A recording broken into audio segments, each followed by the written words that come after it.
Hello and welcome to RCLCO's October macroeconomic update. I'm Scott Bommarito, and today I'll be summarizing a few of the latest trends in the US economy.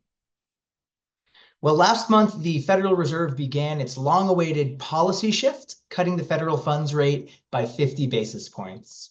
This takes the target rate to 4.75 to 5%, down from the 5.25 to 5.5% where it had been since July of 2023. Further cuts are expected, although the Fed has remained fairly opaque about its upcoming decisions. Because of that, many investors and market participants are looking to interest rate futures markets for clues.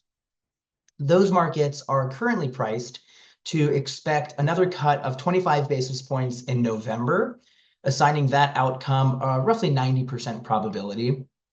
Markets also predict another quarter point cut in December, although at a slightly lower probability of about 67%. The path of rate cuts is less certain going into 2025. Currently, markets are priced at equal odds of another 25 basis points rate cut or of no change at the January FOMC meeting. But by March, the funds rate is anticipated to have come down by a cumulative 75 to 100 basis points. Of course, much will depend on upcoming inflation and employment data as the Federal Reserve balances its dual mandate. Turning first to inflation, headline CPI fell another 10 basis points to 2.4% in September, which is positive news, of course, but core CPI rose modestly to 3.3%. Zooming into the last 3 months, price increases accelerated in both indices. The all items index remained consistent with the Fed's target at about 2.1% annualized over the last 3 months. That comes after a very low reading in August. However, the core inflation rose to 3.1% on that trailing 3-month annualized rate. Even with September's acceleration, trailing 3-month CPI remains below annual CPI, which suggests that inflation is still on a favorable trajectory overall.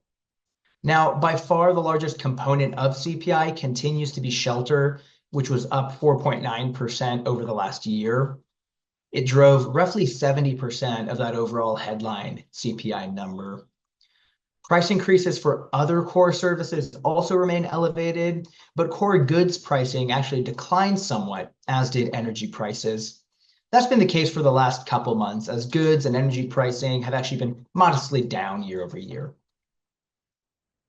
The other side of the Fed's dual mandate is employment. After showing some preliminary cracks during the summer, the labor market posted another favorable report in September. Job growth rebounded to over 250,000 for the month, although that number will likely be revised down in coming months following the trend that we've seen through the past year or so. July and August figures were actually revised up somewhat in September, recovering some of the downward revisions that they experienced the month before. Elsewhere in the jobs report, the unemployment rate started to tick up earlier this year, and in July, unemployment increases triggered the SOM rule, an early indicator of recessions. That index is calculated on trailing 3-month and 12-month changes and averages in the unemployment rate, and readings above 0.5 suggest the early stages of a recession.